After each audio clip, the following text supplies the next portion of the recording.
My name is Marcus Thompson, and I've been the night groundskeeper at Riverside Memorial Gardens in Stockton, California for 8 years. What happened during my shift on November 12, 2023, still makes me question everything I thought I knew about the people who visit our cemetery after dark. The rain was coming down in steady sheets that night, turning the gravel pathways into muddy streams and making the sodium lights cast everything in an eerie, wavering glow. I'd always worked alone on the midnight to 6 a.m. shift, just me, my white 2018 Ford F-250 work truck, and 43 acres of headstones and mausoleums. The job paid well because most people won't spend their nights walking among the dead, but I'd grown comfortable with the solitude and the quiet dignity of maintaining a place where families came to honor their loved ones. That sense of peace changed forever the night David Chin showed up at my gate. It was around 1:30 a.m. when I first noticed him. The rain was falling harder now, making visibility poor and turning the cemetery's winding roads treacherous. I was checking the irrigation system near Section C when I spotted someone walking purposefully between the headstones, carrying what looked like professional landscaping tools and wearing a reflective safety vest just like the ones our department issued. "Hey!" I called out, my voice echoing across the cemetery and mixing with the sound of rain hitting granite headstones. "We're closed to visitors." The man stopped and turned toward me, raising his hand in a friendly wave that seemed completely natural.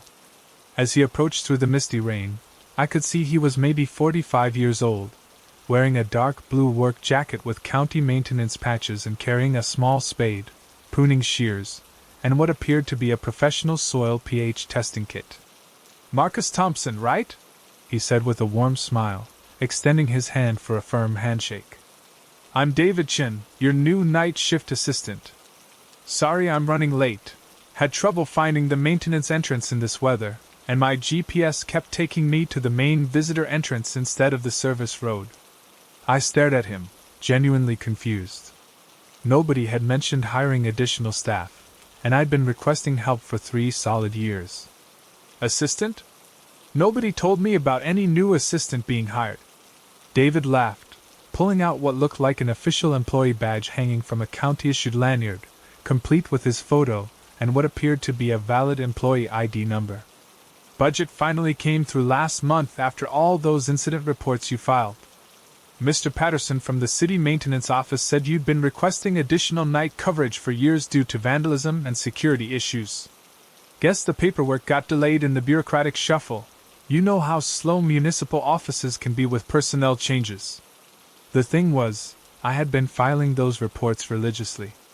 For 3 years, I'd been documenting vandalism, illegal dumping, people using the cemetery for drug deals, and teenagers breaking in to party among the graves. The workload was becoming impossible for one person, especially with the new environmental regulations requiring detailed vegetation management, and the city's increased focus on historic preservation for our older sections dating back to the 1890s. "Patterson didn't call me about any new hire," I said, still suspicious but desperately wanting to believe it was true. "He mentioned you might not have gotten the message," David replied, checking his watch and shaking rain from his jacket. "Something about your direct supervisor being out sick this week with that flu that's been going around the department. Look, I've got my certification paperwork and training records in my truck if you want to see them. Or we can call the main office first thing in the morning to confirm everything if that would make you more comfortable." The rain was getting heavier, and honestly, the idea of having legitimate help sounded too good to question too deeply. David seemed to know exactly what he was talking about. He mentioned specific sections of the cemetery by their official designations, referenced our recent ongoing issues with gopher damage in the older sections where the soil had settled, and even knew about the broken sprinkler heads near the Eternal Rest Chapel that I'd been meaning to replace for weeks. "All right," I said finally, wiping rain from my face. "What's your background with cemetery maintenance?"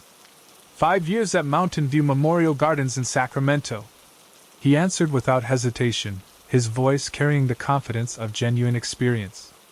"Mostly night shift there too. I actually prefer working when it's quiet and there aren't any visitors around. Makes it easier to focus on detail work and maintenance without worrying about disturbing families during their visits." Over the next 2 hours, David proved himself invaluable in ways that impressed me. He knew proper headstone cleaning techniques that wouldn't damage different types of stone, understood our irrigation system better than some people who'd worked there for years, and worked with an efficiency that suggested real professional training.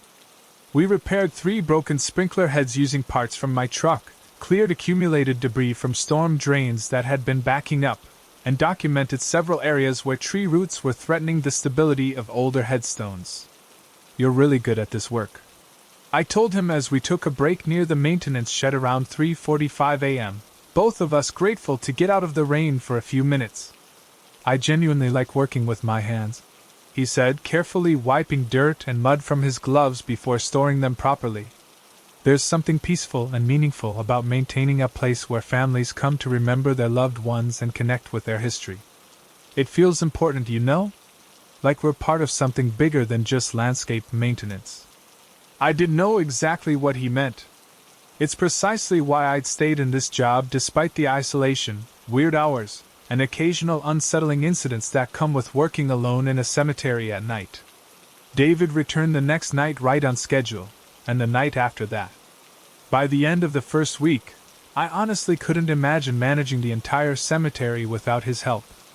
He took initiative on projects I'd been putting off, spotted maintenance problems I'd completely missed, and even suggested workflow improvements that cut our routine maintenance time almost in half while actually improving the quality of our work. "Where exactly did Patterson find someone with your level of experience?" I asked him one night as we carefully replaced vandalized flowers on several graves with fresh arrangements from our greenhouse. "Actually found the job posting online," David said, adjusting a wreath that had been knocked over. "Been actively looking for steady work since my last position ended unexpectedly. This seemed like a perfect fit for my skills and schedule preferences." 3 weeks into our partnership, David asked if he could access the cemetery office to check on some supply orders he'd submitted and to review the maintenance schedule for the upcoming month. I gave him the spare key without hesitation. He'd proven himself completely trustworthy, demonstrated genuine care for the facility, and the office contained nothing more sensitive than basic administrative files and equipment catalogs. The first sign something was seriously wrong came on a Monday morning when I arrived for my shift. Mrs. Henderson, our day manager, was waiting by the main gate with a Fairfield Police Patrol car, a white 2020 Chevrolet Tahoe with full county markings and emergency equipment.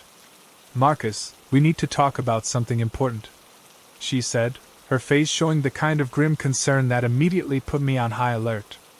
Officer Patricia Williams stepped forward, notebook already in hand. "We've received reports of someone impersonating a cemetery employee to gain unauthorized access to facilities. Have you been working with anyone recently who claimed to be newly hired?" My stomach dropped as the implications hit me. "David Chen. He's been working as my night shift assistant for 3 weeks. Mrs. Henderson shook her head slowly. "Marcus, we haven't hired any new staff. Our budget request for additional personnel was denied 3 months ago, and there's been a hiring freeze on all non-essential positions since the beginning of the fiscal year." But he knew everything.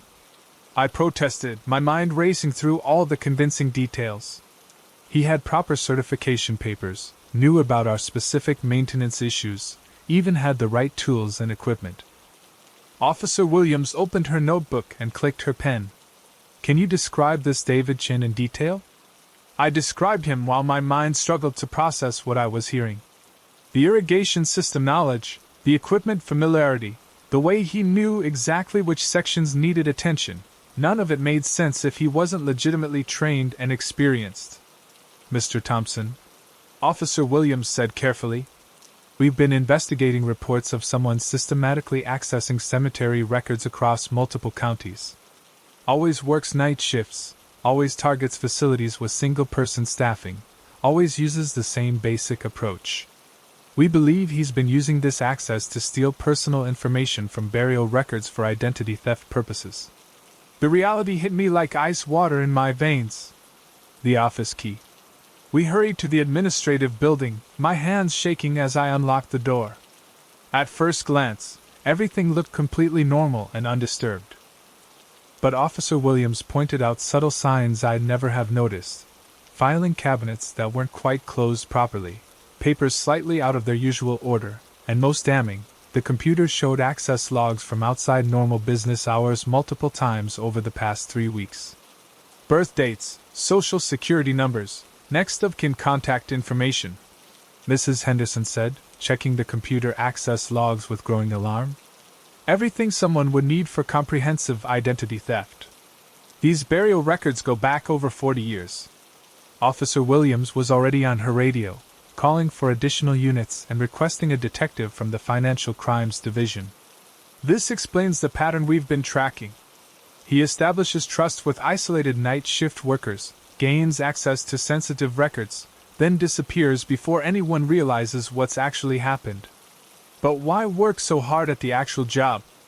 I asked, still struggling to understand.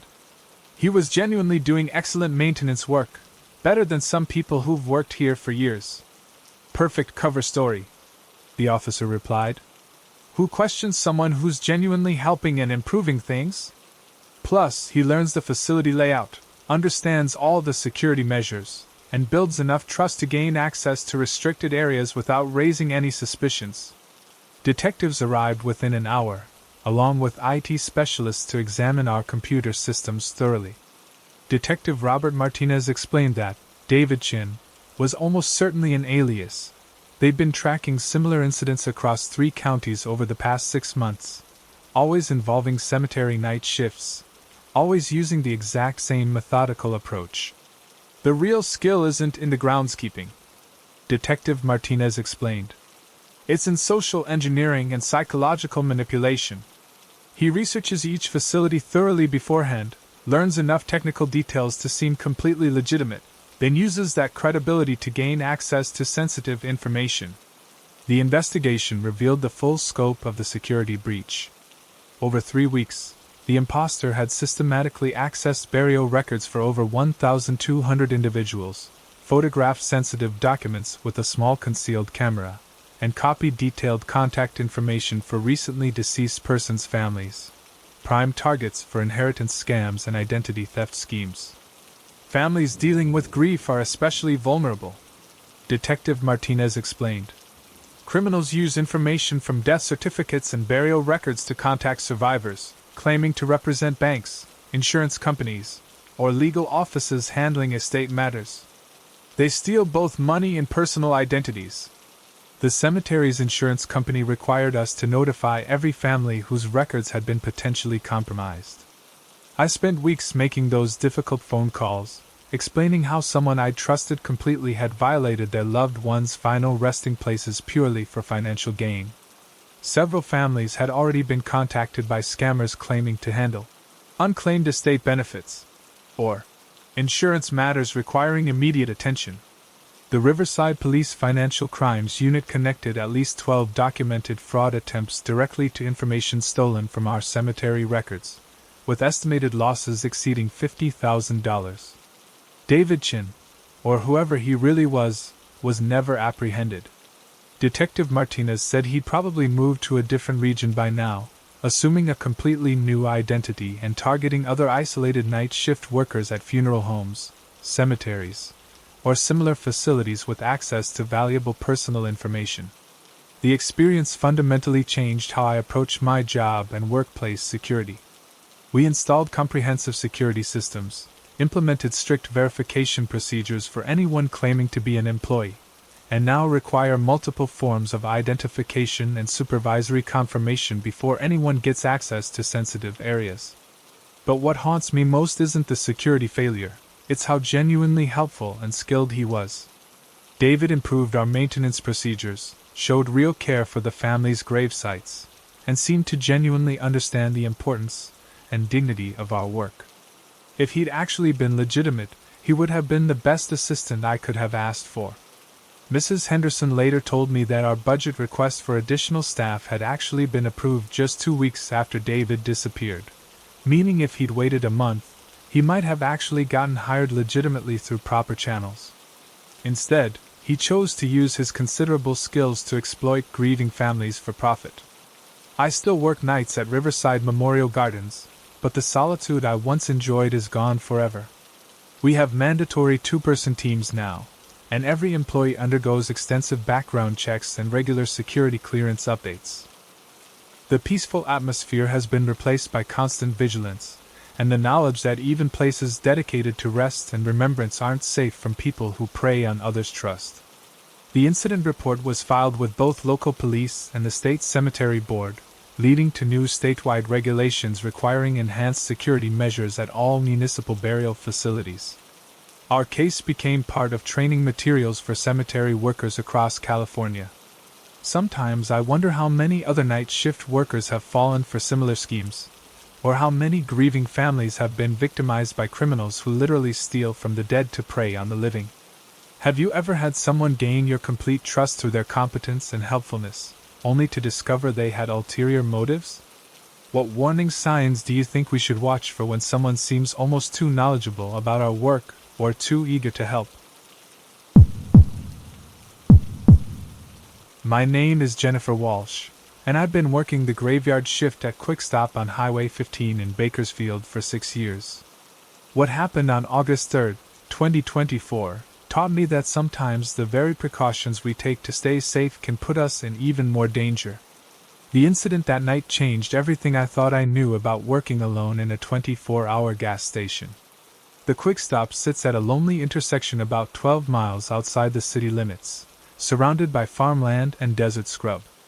During daylight hours, we get steady traffic from truckers, farm workers, and travelers heading to Los Angeles. But from midnight to 6 a.m., it's just me, the hum of refrigeration units, and the occasional customer stopping for gas or energy drinks. I was driving my red 2016 Honda Civic to work that night, listening to the radio and mentally preparing for another quiet shift. The August heat was brutal even after sunset, and I was looking forward to the air conditioning inside the store. What I didn't expect was to find myself trapped in my own workplace, watching someone systematically try to break in while I crouched behind the counter with nothing but a cell phone and a baseball bat. My shift started normally at 11:45 p.m. Angela Rodriguez, the evening manager, was just finishing the daily cash reconciliation when I arrived. She briefed me on the usual overnight procedures: stock the coolers, clean the coffee machines, and keep an eye on the security cameras that monitored the gas pumps and parking lot. "Quiet night so far," Angela said, gathering her things. "Had a few truckers earlier, but nothing unusual. Oh, and corporate sent another memo about the safety protocols for solo shifts." I nodded, having memorized those protocols years ago. Keep doors locked during cleaning, limit cash in the register, trust your instincts about suspicious customers, and never hesitate to call 911 if something feels wrong. For the first 3 hours, everything was routine. I helped a few customers, restocked the beverage coolers, and caught up on the inventory reports that were due Monday morning. Around 2:30 a.m., I decided to clean the floors and restock the candy displays, tasks that went faster without customers constantly coming in. Following standard procedure, I locked the front door and turned off the exterior lights to signal that we were temporarily closed for maintenance. The door had an electronic lock that I could control from behind the counter, and I kept the key to the manual override in my pocket. Inside, I left the fluorescent lights on so I could see to work. I was mopping near the soda fountain when I heard the first sound, a metallic rattling that seemed to come from the front of the store. I stopped and listened, but it was probably just the wind moving some loose siding. These older buildings made all kinds of noises, especially on windy nights. 20 minutes later, I heard it again. This time it was definitely coming from the front door. I walked over and peered through the glass, but the parking lot was dark and empty. My green 2019 Jeep Grand Cherokee was parked under the security light near the building, and I could see the highway stretching into darkness in both directions. I went back to mopping, but now I was paying attention to every sound. The rattling came again, more persistent this time. Then I heard something that made my blood run cold, the distinct sound of someone testing the door handle, trying to turn it back and forth. Moving carefully to avoid making noise, I crept to the front window and looked out. In the dim light reflected from inside the store, I could see a figure standing at the door. average height, wearing dark clothing and what looked like a baseball cap pulled low over their face. The person tried the handle again, then stepped back and appeared to be examining the door frame. They walked along the front of the building, testing the windows and looking for another way in. My heart was pounding as I retreated behind the counter and grabbed my cell phone. I called 911, whispering to avoid being heard through the glass. 911, what's your emergency? This is Jennifer Walsh at Quick Stop on Highway 15, about 12 miles east of Bakersfield. Someone is trying to break into the store. I'm locked inside, but they're testing all the windows and doors. Are you safe where you are? For now, but I don't know how long. I locked the doors for cleaning and turned off the outside lights. I think they assume the store is empty. Units are on the way. Stay on the line and keep me updated on what's happening. I crouched behind the counter, phone pressed to my ear, watching the security monitor that showed feeds from the exterior cameras. The figure had moved to the side of the building and was examining the employee entrance. They tried that handle too, then disappeared from view. They're checking the back door now, I whispered to the dispatcher. For several minutes, I couldn't see anyone on the cameras. Then I heard a sound that made my stomach drop, breaking glass from somewhere behind the store. Not the front windows, but something else. I think they broke something. I can't see them on the cameras anymore. The dispatcher was coordinating with the responding units when I heard footsteps inside the building. Someone was in the storage room behind the main store area. Oh God, they're inside, I whispered. They got in through the back somehow. Stay hidden and stay quiet. Officers are 2 minutes away. I grabbed the aluminum baseball bat we kept behind the counter for emergencies and tried to control my breathing. The footsteps were moving through the storage area, and I could hear boxes being moved around. Through the doorway that led to the back rooms, I could see a flashlight beam moving around. Whoever was in there was searching for something specific, probably the safe or the cash drawer from the register. The footsteps got closer. I heard the person enter the employee break room, then the small office where we kept paperwork and supplies. They were being methodical, checking each room systematically. Then the footsteps stopped, and I heard a voice, male, talking quietly on a cell phone. Yeah, I'm in. Place looked closed, so I came around the back. Broke the window in the utility room. No, I don't see anyone. I'm checking now. My blood turned to ice. This wasn't a random break-in. Someone had been watching the store, waiting for it to appear empty, and had a specific plan. The footsteps started moving toward the main store area. I could see the flashlight beam getting brighter as the person approached the doorway that separated the back rooms from where I was hiding.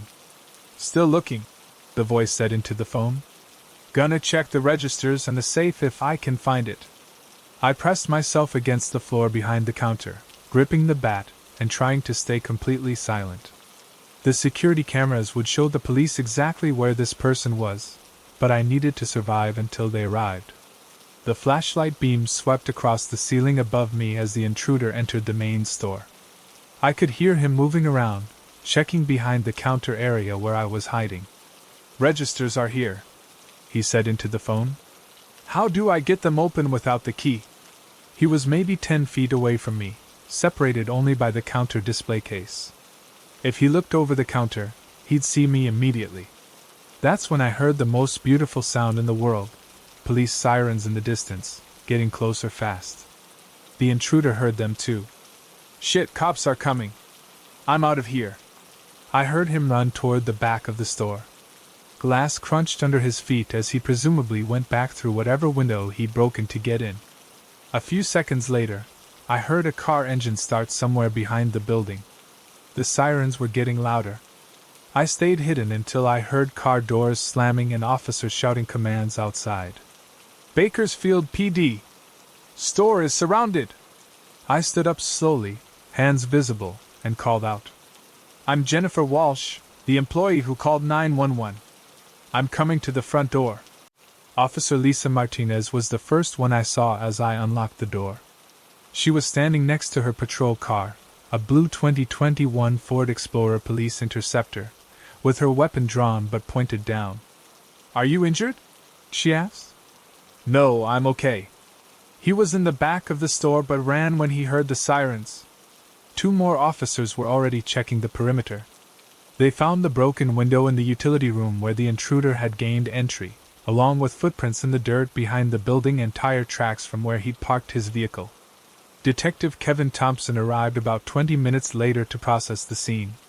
The intruder had pried open the utility room window using some kind of tool, probably a crowbar. He'd searched the storage areas and employee break room but hadn't taken anything. The sirens had scared him off before he could get to the registers or find the safe. The fact that he was on the phone suggests this wasn't a random crime, Detective Thompson explained. Someone was coordinating with him, probably watching the store or monitoring police radio frequencies. The security cameras had captured clear images of the intruder, though his face was mostly hidden by the baseball cap and dark clothing. He appeared to be in his 20s or 30s, average build, wearing jeans and a dark hoodie. You did everything right, Detective Thompson told me. Locking the doors and turning off the lights during cleaning is standard procedure. The problem is that it made the store look like an easy target to someone who was already planning to rob it. Investigation revealed that this was part of a pattern. Over the past month, 3 other 24-hour gas stations in the area had been broken into during late-night hours, always when they appeared to be closed for cleaning or maintenance. The thieves seemed to be targeting stores with single employees during the graveyard shift. They watch these places, learn the routines, and strike when the employee is most vulnerable, Detective Thompson explained. Your quick thinking and the locked doors probably saved your life. The store's management implemented new security measures immediately. We now work in pairs during overnight shifts, installed better lighting and camera coverage, and changed our cleaning procedures so the store never appears to be closed. But the psychological impact lingered. For weeks after the incident, every small sound made me jump. I found myself constantly checking the cameras and looking over my shoulder. The job that had once felt routine and safe now felt dangerous and unpredictable. The intruder was never caught, despite clear security footage and evidence from the scene. Detective Thompson suspected he was part of a larger group that had moved on to other areas after the increased police presence made our region too risky. I eventually transferred to day shifts, unable to handle the anxiety of working alone at night. The incident taught me that even following proper safety procedures can't protect you from criminals who are specifically targeting isolated workers. The other employees at Quick Stop still talk about that night, and it's become part of the training for new hires. Management uses it as an example of why we never compromise on security protocols, and why situational awareness is crucial for anyone working alone. Looking back, I realize how lucky I was. If I hadn't locked the door and hidden behind the counter, I might have been confronted directly by an armed intruder. The very action that made me feel trapped probably saved my life. Have you ever felt unsafe at your job, especially during night shifts or when working alone? What security measures do you think are most important for protecting employees in isolated workplaces? My name is Sarah Mitchell, and I've been a 911 dispatcher for the Modesto Emergency Communications Center for 12 years. What happened during my shift on February 18, 2024, still makes me check my rearview mirror obsessively and avoid driving the same route home twice. The call that came in at 3:47 a.m. wasn't just another emergency. It was someone who had been watching me, learning my routines, and had found a way to turn my own workplace into a tool for psychological torment. What started as a disturbing phone call escalated into a coordinated stalking operation that made me realize how vulnerable we are, even in the places we think are safest. I'd always prided myself on maintaining professional distance from the job. When you spend 40 hours a week listening to people during the worst moments of their lives, you develop thick emotional walls out of necessity. Domestic violence calls, medical emergencies, fatal accidents, suicide attempts, I handled them all with the same calm professionalism that kept our community safe and functioning. But nothing in my 12 years of training and experience prepared me for the night someone turned those same emergency lines against me personally, using the very systems I trusted to protect and serve others as weapons of intimidation and fear. My shift started routinely at 11 p.m. on what seemed like any other Sunday night. I was driving my silver 2017 Toyota Camry through the quiet streets of downtown Modesto, listening to soft jazz on the radio and mentally preparing for another night of coordinating emergency responses across the city. The communications center sits in the basement level of City Hall, a secure facility with badge access, multiple security cameras, and several layers of physical and electronic protection. It should have been the safest place in the entire city. That night, it felt like a carefully constructed trap designed specifically for me. The Modesto Emergency Communications Center handles all 911 calls for the city and surrounding county areas, typically anywhere from 150 to 300 calls per night shift, depending on weather, events, and just plain bad luck. Our team of 4 dispatchers works in a windowless room filled with multiple computer monitors, radio equipment, and direct phone lines to every emergency service in the region. We coordinate police, fire, medical, and specialized response teams, often juggling multiple critical incidents simultaneously while maintaining detailed records of every call and response. The first few hours of my shift passed completely normally. I dispatched patrol units to a minor traffic accident on McHenry Avenue involving 2 vehicles with no injuries, coordinated an ambulance response for a cardiac emergency at a senior living facility, and handled several routine calls about noise complaints, suspicious activity reports, and a domestic dispute that was resolved without arrests. My supervisor that night was Lieutenant Patricia Edwards, a 20-year veteran who worked the administrative desk, managing call volume distribution and ensuring our response times stayed within department standards. Around 1:30 a.m., things quieted down to the typical late-night pace. Most emergency calls after midnight involve either medical situations or domestic disputes, with the occasional DUI traffic stop or burglary alarm. I was updating incident reports and monitoring radio traffic when my console indicated an incoming call on the primary emergency line. At 2:15 a.m., I received what initially seemed like a routine call, though something about the caller's tone immediately felt wrong. The caller ID displayed only unknown number, which wasn't uncommon for cell phone calls, especially during late night hours when people might be calling from borrowed phones or devices with restricted numbers. 911, what's your emergency? I answered, following standard protocol. Hi, Sarah, a male voice said calmly, speaking in a conversational tone that was completely inappropriate for an emergency call. How was your drive to work tonight? I hope the traffic wasn't too bad coming down Oakdale Road. I felt an immediate chill run down my spine. Emergency callers don't typically know dispatcher names. We don't provide them during calls, and they certainly don't ask casual questions about our personal commute routes or daily activities. Sir, this is 911 Emergency Services. Do you have an emergency situation to report? I responded, following procedure while trying to keep my voice steady. I'm not sure I'd call it an emergency exactly. The voice continued, maintaining that same unsettling conversational tone. I was just wondering if you happened to notice the brown 2014 Chevrolet Malibu with tinted windows that followed you from your apartment complex on Elm Street to the City Hall parking garage tonight. The driver was very careful to stay 3 or 4 car lengths behind you, but he made every turn you made. My hands started shaking as the implications hit me. I did live on Elm Street, in the Riverside Gardens apartment complex, and I had parked in the City Hall underground garage less than 4 hours earlier. This wasn't a random prank call or someone who had somehow obtained general information about city employees. This was someone who had been watching me personally, tracking my movements, and learning my specific routines. Sir, I need to know if you're reporting a legitimate emergency.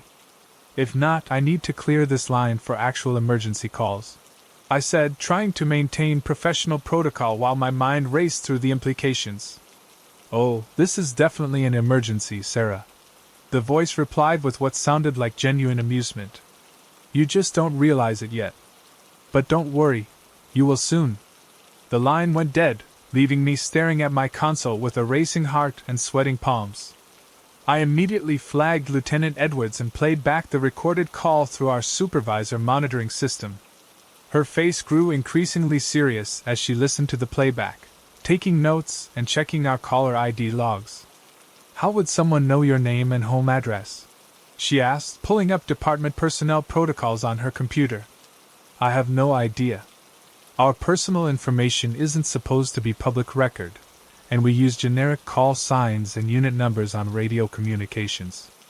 Even our name tags just show last names and badge numbers.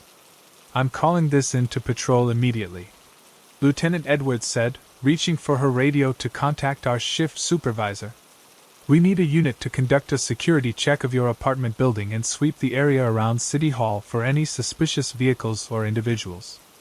Officer Michael Garcia arrived at the communications center within 15 minutes, driving a white 2022 Dodge Charger patrol car equipped with full emergency lighting and mobile data terminal. He reviewed the call recording multiple times, took detailed notes about the specific information the caller had mentioned, and began coordinating with other units to expand the security sweep. The fact that he knew your specific home address, work schedule, and commute route suggests he's been conducting systematic surveillance over an extended period. Officer Garcia explained, his expression growing more concerned as he reviewed my personnel file. This goes well beyond a random prank call or general harassment. It's organized stalking behavior with clear indicators of escalation potential. At 3:47 a.m., my console lit up again with another incoming call. Same unknown number, same ominous feeling as I saw it appear on my screen. 911, what's your emergency? I answered, while Lieutenant Edwards immediately began monitoring and recording on the supervisor console. Sarah, you called the police on me after our last conversation. That really wasn't very friendly, the voice said, sounding almost disappointed. I thought we were just having a nice chat between neighbors. Lieutenant Edwards was already coordinating with additional patrol units through our secure radio channel, trying to triangulate the call's origin point while keeping the caller on the line as long as possible. I noticed Officer Garcia arrived about 25 minutes ago. The voice continued casually. Unit 47, right? White Dodge Charger with the municipal license plates ending in 23? He's been parked in the loading zone behind City Hall, probably trying to make you feel safer. That's sweet, but not very effective. I could see Officer Garcia's patrol car through our security monitor system, exactly where the caller described. Someone was watching the building in real time, probably from a position with clear sight lines to our parking areas and employee entrances. Where are you calling from? I asked, trying to keep my voice steady while Lieutenant Edwards worked frantically to coordinate the call trace with our technical support team. I'm much closer than you probably think, Sarah, the voice replied. I've been watching you for several weeks now, learning your patterns and routines. Your Tuesday evening grocery shopping trips to the Safeway on Oakdale Road. You always park in the same general area and spend about 45 minutes inside. Your Thursday evening walks around Graciata Park, usually between 6:30 and 7:15, depending on when you finish dinner. And that little coffee shop you go to every Saturday morning, Cafe Bella on J Street, where you always sit at the corner table by the front window and read whatever paperback novel you're working through. Every single detail was completely accurate, down to my preferred parking spots and reading habits. This person had been systematically stalking me for weeks, documenting my daily activities, and I'd never noticed anything suspicious. The coffee shop detail was especially disturbing because I'd been going there regularly for 3 years, always sitting in that same corner spot because it had good lighting and a view of the street. Why are you doing this to me? I asked, trying to keep him talking while our technical team worked to trace the call. Because I can, the voice replied with obvious satisfaction. Because you spend every night helping complete strangers deal with their emergencies and crises, but nobody's really helping you. Because you think you're safe and protected in that little basement bunker with all your security systems and procedures, but you're not nearly as secure as you believe. Lieutenant Edwards was frantically coordinating with additional patrol units through hand signals and written notes, trying not to alert the caller that we were actively tracing his location and preparing a coordinated response. I know you typically drive home at exactly 7:15 a.m. every morning when your shift ends, the voice continued, clearly enjoying the psychological impact of his detailed knowledge. You take Highway 99 south to the Oakdale Road exit, then left on Elm Street to the Riverside Gardens apartment complex. Unit 247, that's the number painted on your assigned parking spot, isn't it? Right next to the blue Honda CR-V that belongs to your neighbor in Unit 248. He was absolutely right about everything. My schedule, my route home, my parking spot number, even my neighbor's car. This level of detailed surveillance suggested someone with significant time, resources, and possibly professional training in observation techniques. What exactly do you want from me? I asked, growing more frightened as I realized the extent of his knowledge about my personal life. I want you to understand something important, Sarah, the voice said, becoming more serious. Your job doesn't make you untouchable or protected from people who want to hurt you. You coordinate help and emergency response for everyone else in the city, but when someone decides to target you personally, those same systems and procedures can't really protect you. You're just as vulnerable as anyone else, maybe more so, because your routines are so predictable. The call continued for another 4 minutes, with the caller describing my daily activities in increasingly disturbing detail.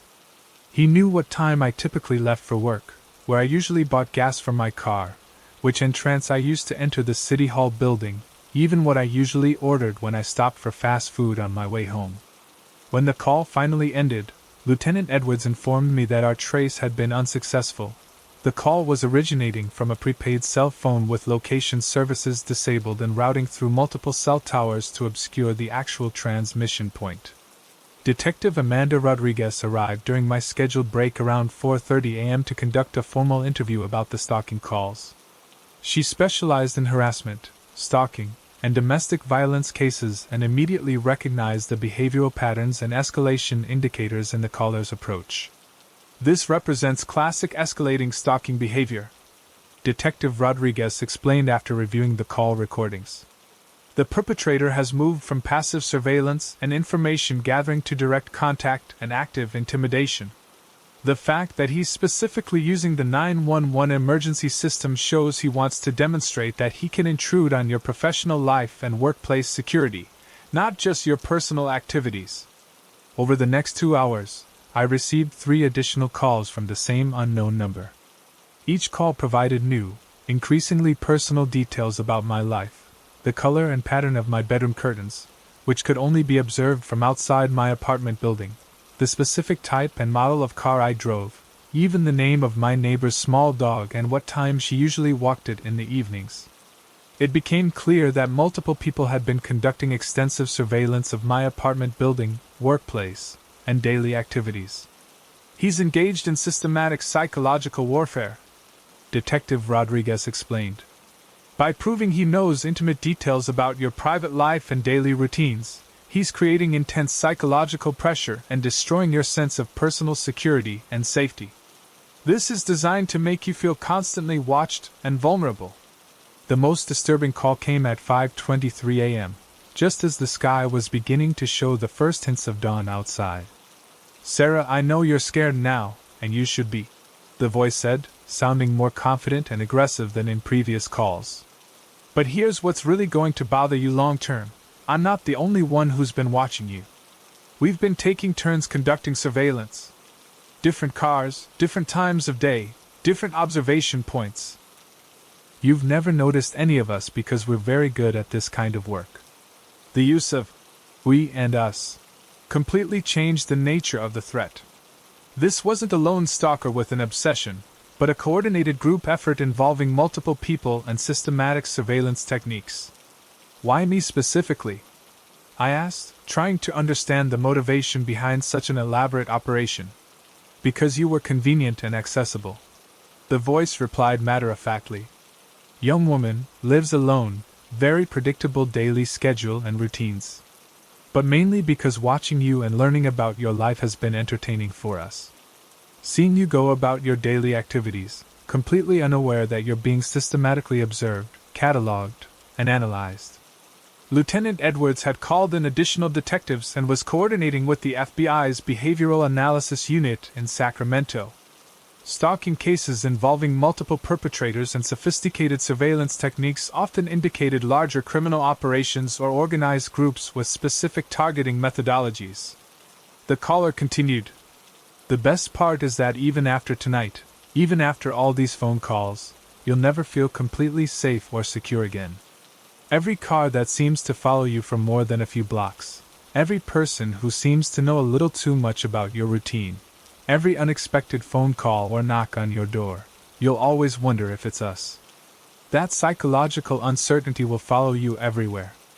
He was absolutely right, and he knew it. The psychological damage was already being done, and it would continue long after the calls stopped. We know where you work, where you live, where you shop, where you eat, where you exercise, where you relax. The voice continued. We know your friends' names and addresses, your family members' information, your daily schedule down to 15-minute intervals.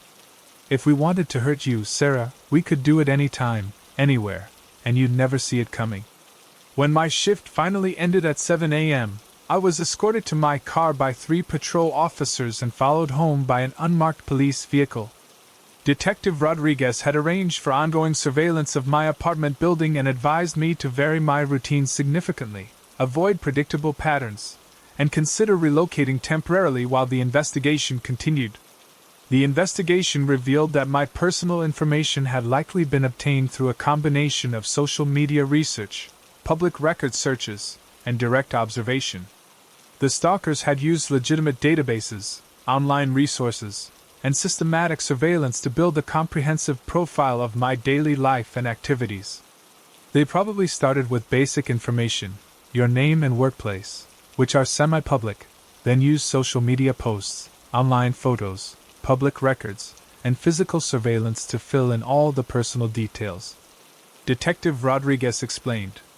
Modern stalking often involves this type of open-source intelligence gathering combined with traditional observation techniques. The calls stopped completely after that night, but the psychological impact continued for many months.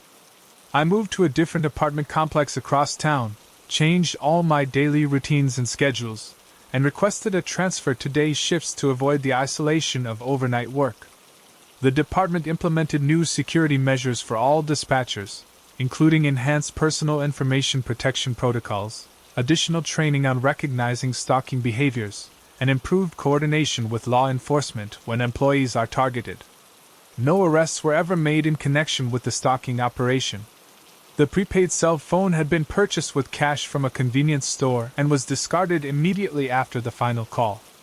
Traffic cameras near my apartment and workplace showed several vehicles that could have been involved in the surveillance activities, but without clear license plate numbers or identifiable images of the occupants, there wasn't sufficient evidence to pursue criminal charges. The experience fundamentally changed how I view the relationship between public service and personal security. As a 911 dispatcher, I coordinate emergency responses and provide critical assistance to people during the worst moments of their lives. But when I became the target of a coordinated stalking operation, those same communication systems and emergency protocols became tools for harassment, intimidation, and psychological warfare. I still work in emergency communications, but I'm much more aware of operational security, personal protection, and the ways that criminals can exploit our public service roles. The department now provides annual training on stalking recognition and personal protection for all dispatchers, using my case as a primary example of how our jobs can make us targets for people with malicious intent. The most disturbing aspect of the entire experience wasn't the stalking itself, but the realization that it had been going on for weeks without my knowledge or awareness. How many times had I driven past one of their surveillance vehicles? How many of my random encounters with strangers had actually been orchestrated opportunities for observation and information gathering? Those questions still keep me awake sometimes, wondering who might be watching and waiting for the next opportunity to turn someone's dedication to public service against them. Have you ever felt like someone was watching you or knew too much about your daily routine? Do you think social media and easily accessible public information make it too easy for stalkers to target people who work in public service jobs like law enforcement, emergency services, or healthcare? My name is Christopher Davis, and I've been working the overnight shift at Freshmart on Industrial Boulevard in Springfield for 4 years. What happened on September 5th, 2023, taught me that sometimes the most terrifying experiences come not from what you see, but from what you don't see, and the growing realization that you're not as alone as you think you are. The store that night felt like a stage set waiting for actors who never arrived, but someone was definitely watching the performance. Freshmart is one of those large 24-hour grocery stores that serves truckers, night shift workers, and insomniacs throughout the greater Springfield metropolitan area. During normal overnight hours, we typically see a steady trickle of customers, maybe 20 to 30 people between midnight and 6 a.m. But that Tuesday night was different from the moment I walked through the employee entrance at 11:45 p.m. I was driving my gold 2015 Nissan Altima through the empty parking lot, noting how unusually deserted it looked for a weeknight. Usually there are at least 5 or 6 cars scattered around, employees from other businesses, late-night customers, maybe a trucker grabbing supplies. That night, the vast asphalt expanse was completely empty except for my car and the vehicles belonging to the evening shift employees who were about to leave. The handoff from day manager Karen Phillips went normally. She briefed me on the usual overnight responsibilities: stock the produce section, rotate dairy products, clean and restock the deli area, and handle any customers who came in during the quiet hours. We employed a skeleton crew for nights, just me on the floor, Janet Morrison running the single open checkout lane, and Tom Rodriguez handling security and card collection. Quiet evening so far, Karen said, gathering her belongings from the manager's office. We had normal dinner rush traffic, but things died down around 9. Haven't seen a customer in about 45 minutes, which is a little unusual for a Tuesday. I nodded, thinking it might just be one of those random slow nights that happen in retail. Sometimes weather, local events, or just plain coincidence can create unexpectedly quiet periods. For the first hour, everything seemed routine despite the lack of customers. I restocked the produce section, organized the refrigerated displays, and began working through the inventory checklist that needed to be completed before morning. Janet was reading a magazine at her register, and Tom was conducting his security rounds through the different departments. Around 1:15 a.m., I realized we hadn't seen a single customer since my shift started. Not one person had walked through our doors in over an hour and 15 minutes, which was genuinely unusual even for our slowest nights. This is weird, Janet said when I passed her checkout station. I've been working here for 6 years, and I've never seen it this dead on a weeknight. Even during blizzards we get a few people. Tom agreed when he returned from checking the parking lot. It's completely empty out there. No cars at all except ours. Even the gas station next door looks deserted, and they usually have some activity. By 2:30 a.m., the absence of customers was becoming genuinely unsettling. The store felt unnaturally quiet despite the background hum of refrigeration units and fluorescent lighting. Every small sound seemed amplified: the click of my footsteps on the polished floor, the rustle of plastic bags, the distant hum of the HVAC system. Maybe there's a road closure or construction we don't know about, I suggested, trying to rationalize the situation. Or some kind of event that's keeping people away. But when Tom checked the traffic reports and local news on his phone, everything appeared normal. No road closures, no major events, no weather advisories that would explain why our normally busy location was completely devoid of customers. Around 3 a.m., things started feeling genuinely eerie. The store's lighting system was designed for customer traffic, with bright illumination throughout the sales floor. But with no people moving through the aisles, the space felt like an empty theater or abandoned shopping mall. Our voices echoed strangely, and shadows seemed more pronounced in the corners and behind displays. I keep thinking I see someone in the pharmacy section, Janet mentioned during one of our check-ins.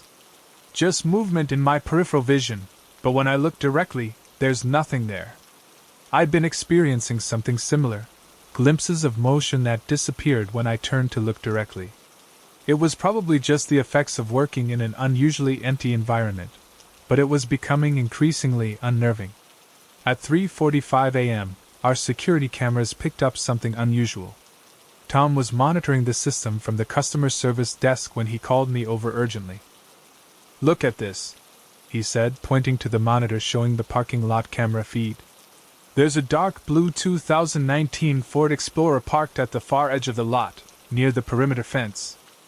I didn't see it when I did my last exterior check." We watched the monitor for several minutes, but the vehicle just sat there with no visible activity. No one got out, no lights came on, and it didn't move. "How long has it been there?" I asked. "I don't know. I've been focused on the interior cameras because we haven't had any customers. But it definitely wasn't there during my 2:30 check." Tom decided to investigate, taking his radio and flashlight to approach the vehicle. Janet and I watched on the security monitors as he walked across the empty parking lot toward the Explorer. When he got within about 50 feet of the vehicle, it suddenly started up and drove away without turning on its headlights. Tom tried to get a license plate number, but the vehicle moved too quickly and the lighting was too poor. "That's definitely suspicious," Tom reported over the radio. "Someone was just sitting out there watching the store." The incident made us all more nervous, but we couldn't call the police just because someone had been parked in our lot. Technically, our parking area was open to the public, and people could sit there legally as long as they weren't causing problems. At 4:30 a.m., Janet noticed something that made our situation feel much more ominous. "The phones have been silent all night," she said. "We usually get at least a few calls, people asking about hours, pharmacy questions, or whether we have specific items in stock. But the phones haven't rung once since midnight." She was right. In 4 years of working overnight shifts, I'd never experienced a night with absolutely zero phone calls. Even during the quietest periods, we'd get 1 or 2 calls from people checking our hours or asking about product availability. "And look at this," Tom added, checking our electronic systems. "Our register system shows 0 transactions since 11:47 p.m. Not even someone buying a pack of gum or an energy drink." The combination of no customers, no phone calls, and no transactions was creating an atmosphere that felt increasingly unnatural and threatening. Around 5 a.m., as dawn was still more than an hour away, I started noticing problems with our electronic systems.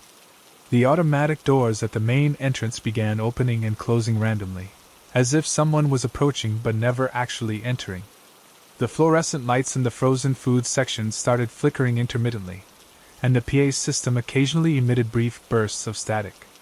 "Something's wrong with the building systems," I told Tom, who was trying to troubleshoot the electronic issues. "Could be electrical problems," he said, but his voice carried doubt. "Or someone could be interfering with our systems from outside." The automatic door problem was particularly unsettling because it suggested someone was repeatedly approaching the entrance, but not coming inside. Each time the doors opened, we'd look expectantly for a customer, but no one ever appeared. At 5:30 a.m., Janet made a discovery that transformed our uneasiness into genuine fear. "I've been checking our security recordings from earlier tonight," she said, her voice shaking slightly. "Look at this footage from around 11:30 p.m., just before your shift started." On the monitor, she showed me recordings from multiple camera angles. The footage clearly showed several people entering the store during the evening hours, normal customers doing regular shopping. But then, around 11:15 p.m., the recordings showed something strange. "Watch this," Janet said, pointing to the screen. "All these customers came in during normal evening hours, but look what happens here." The footage showed approximately 8 to 10 customers who had entered the store during the evening but never appeared to leave. The cameras showed them entering through the main doors, but there was no corresponding footage of them exiting through any of the available exits. "Where did they go?" I asked, feeling a chill run down my spine. "That's what I can't figure out," Janet replied. "The cameras show them coming in, but never leaving. It's like they just disappeared inside the store." Tom immediately began a thorough search of the entire building, checking every aisle, department, bathroom, storage area, and possible hiding place. He found nothing, no people, no signs of anyone hiding, No evidence that customers were still in the building. "This doesn't make sense," Tom said after completing his search. "Either the camera system is malfunctioning, or those people found a way to leave without being recorded." But our exit cameras were functioning normally, and there were no blind spots in our coverage. Every possible way out of the building was monitored, yet the footage clearly showed people entering who never left. At 6 a.m., as my shift was ending and the morning crew was arriving, I noticed something that made the entire night's events feel even more disturbing. The morning manager, Patricia Anderson, arrived in her beige 2020 Honda CR-V and immediately commented on the unusual atmosphere. "Why does it feel so strange in here?" she asked. "The store feels different somehow." As the morning shift employees began arriving and normal customer traffic resumed, the oppressive feeling from the night gradually dissipated. But when I reviewed the night's events with Patricia, she made an observation that haunted me. "You know what's really weird?" she said, checking our inventory and sales systems. "According to our automated ordering system, we had normal inventory depletion last night. The computer shows that products were purchased and removed from our stock, but your sales record shows 0 transactions." She was right. Our inventory management system indicated that various items throughout the store had been removed from our shelves: groceries, household items, personal care products, but there were no corresponding sales records or payment transactions. "Someone was definitely in here taking things," Patricia concluded. "But they weren't paying for them, and they weren't showing up on your security cameras." The police were called to investigate the discrepancies, but without clear evidence of forced entry or visible theft, there was little they could do. Officer Jennifer Stevens, driving a red 2021 Chevrolet Tahoe patrol car, reviewed our security footage and took detailed reports, but couldn't explain the camera anomalies or inventory discrepancies. "It's possible you experienced some kind of coordinated shoplifting operation," Officer Stevens suggested. "Groups sometimes use electronic jamming devices or other techniques to interfere with security systems while they steal merchandise." But that didn't explain the missing customers on our footage or the complete absence of normal nighttime activity. The investigation revealed that our electronic systems had been experiencing intermittent interference throughout the night, possibly from external sources. The automatic doors, lighting systems, and even our security cameras had been affected by what technicians described as signal disruption consistent with electronic countermeasures. "Someone with sophisticated equipment could theoretically interfere with your surveillance system while conducting theft operations," the security consultant explained. "It's not common, but organized retail crime groups sometimes use these techniques." Freshmart implemented additional security measures immediately: upgraded camera systems, enhanced electronic monitoring, and additional overnight staffing. But the psychological impact of that night lingered for all of us who experienced it. I transferred to day shifts within 2 weeks, unable to handle the anxiety of working alone during overnight hours. The feeling of being watched, the unnatural silence, and the knowledge that our security systems could be compromised made the job feel unsafe and unpredictable. Tom eventually quit and took a position with a different company, saying he couldn't shake the feeling that we'd been targeted by something much more organized and sophisticated than typical shoplifters. Janet continued working nights but requested that management never schedule single-person shifts again. The store now maintains minimum staffing of 3 employees during overnight hours, with enhanced security protocols and regular police patrols. The most disturbing aspect of that night wasn't the theft or the electronic interference. It was the realization that someone had been watching us, studying our routines, and planning an operation specifically designed to exploit our vulnerabilities. The empty store, the missing customers, and the inventory discrepancies were all part of a coordinated effort that we never fully understood. Sometimes I still wonder about those customers who entered but never left, and whether the night shift workers at other 24-hour businesses have experienced similar incidents. How many times do we dismiss unusual occurrences as coincidence, when they might actually be evidence of organized criminal operations that are much more sophisticated than we realize? Have you ever worked a night shift where everything felt wrong, even though you couldn't pinpoint exactly what was happening? Do you think criminals are using technology to target businesses in ways that most employees wouldn't recognize or understand? Thanks so much for watching. I can't express enough how much your support means. The likes, the comments, it all really helps the channel grow. If you enjoyed the video, make sure to hit that like button and share your thoughts in the comments below.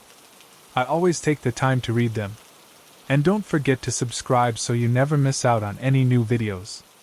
See you next time.